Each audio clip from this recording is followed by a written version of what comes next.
ખાસ ધ્યાનમાં રાખવા જેવી 50 બાબતો. નંબર 1, બેસતી વખતે મળ અને પેશાબ પસાર કરો અને તે સમયે તમારા દાંતને ચોખ્ખા રાખો. નંબર 2, હંમેશા ઢીલા કપડાં પહેરો. બ્લાઉઝ સાથે કુર્તા પાયજામા શ્રેષ્ઠ પોશાક છે. ટાઇટ જીન્સ વગેરે ખૂબ જોખમી છે. નંબર 3, તમારી ભૂખ કરતાં થોડું ઓછું ખાઓ. નંબર 4, જ્યારે પણ તમે મીઠાઈઓ ખાઓ ત્યારે ગાર્ગલ કરવાનું ધ્યાન રાખો. નંબર 5, બંને સમયે બ્રશ ન કરો. રિંગ ફિંગર વડે અથવા મીઠું અને સરસવનું તેલ મિક્સ કરીને ડ્રાય બ્રશ કરો. આનાથી પેઢામાં માલિશ થાય છે. નંબર 6, દરરોજ તમારા મોંમાં પાણી ભરીને અથવા મોં ફૂંકીને તમારી આંખોને પાણીથી ધોઈ લો. નંબર 7, બ્રશ કર્યા પછી જીભને સાફ કરો અને ગળા સુધી આંગળી લઈને ગંદુ પાણી દૂર કરો. આ કારણે બેસીલસની ફરિયાદ રહેતી નથી. નંબર 8, તુલસીને ઘરમાં ઉગાડવાથી સાત્વિક ઉર્જા વધે છે અને વાસ્તુ દોષ દૂર થાય છે. સમયાંતરે તુલસીનું સેવન કરતા રહો. નંબર 9, ખોરાક સાથે પાણીનો વપરાશ ઓછો કરો, જેના કારણે પાચન ક્રિયા ધીમી પડી જવાનો ભય રહે છે.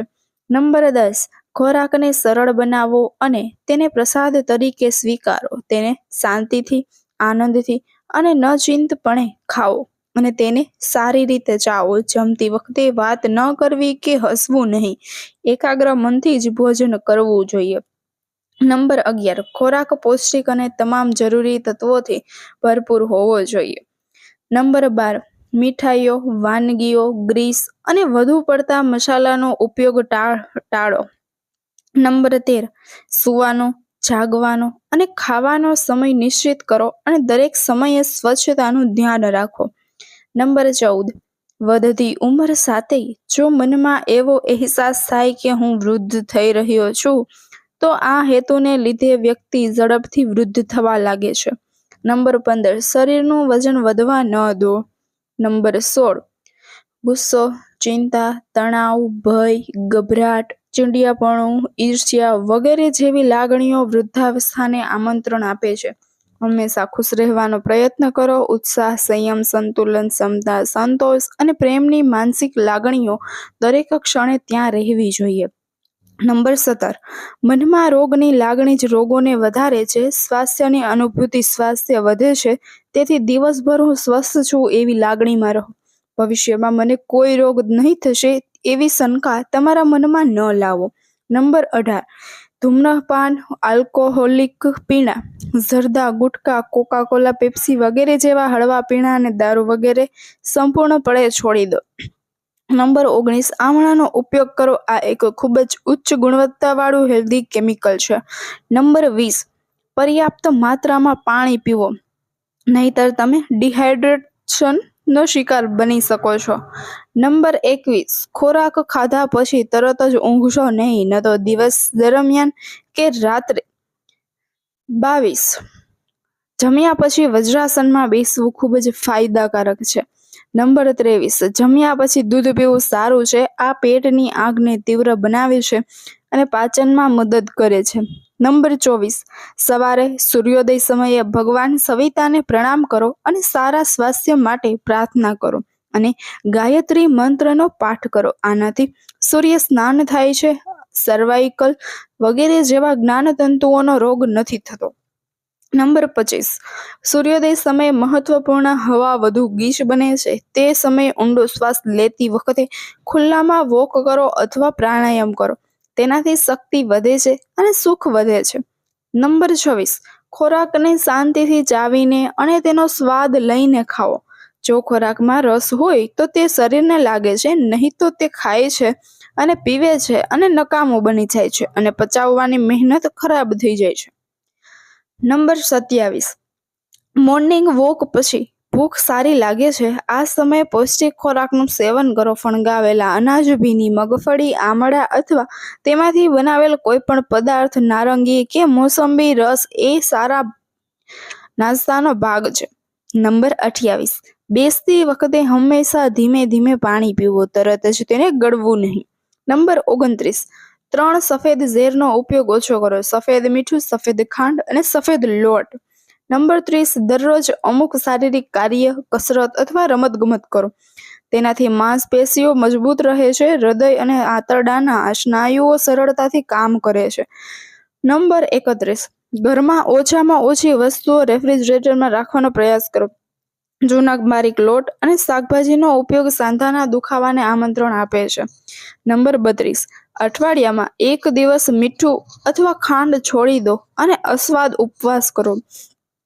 નંબર 33, લીંબુની ખાટી ઉપયોગી છે. લીંબુ પાણી સેવન કરવાથી સ્વસ્થ રહે છે શરીર.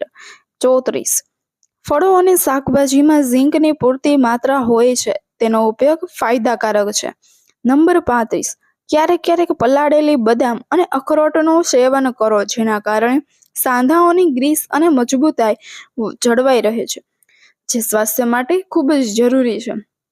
નંબર 36, ચાલવા સિવાય દોડવું, સાયકલ ચલાવવું, ઘોડેસવારી, સ્વિમિંગ અથવા કોઈ પણ રમત કસરતની સારી રીતો છે.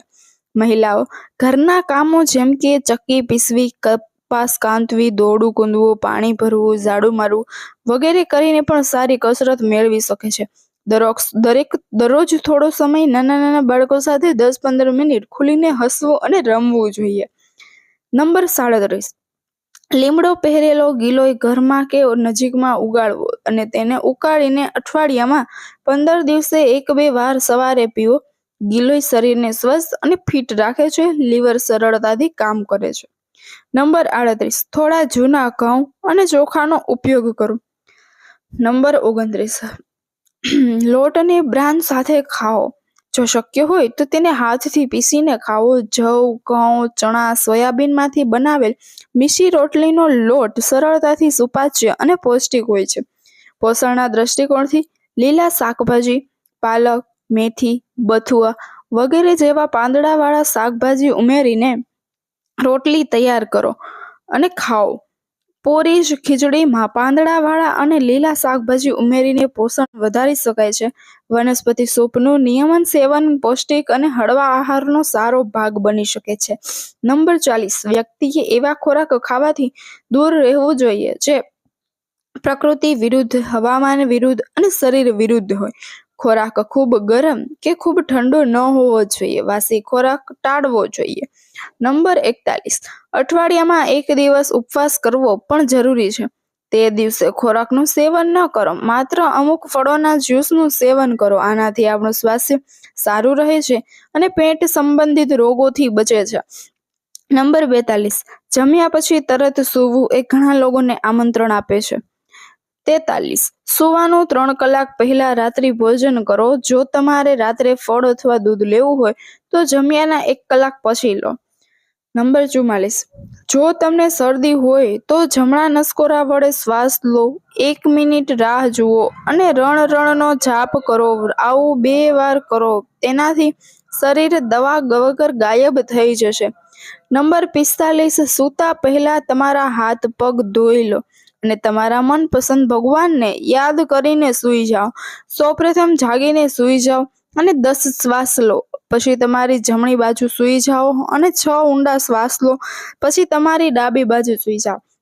નંબર 46, સૂતી વખતે મોં ઢાંકવું જોઈએ નહીં. તે ખૂબ જ સારું છે કે સૂવાનો રૂમ પણ સારી રીતે વેન્ટિલેટેડ છે.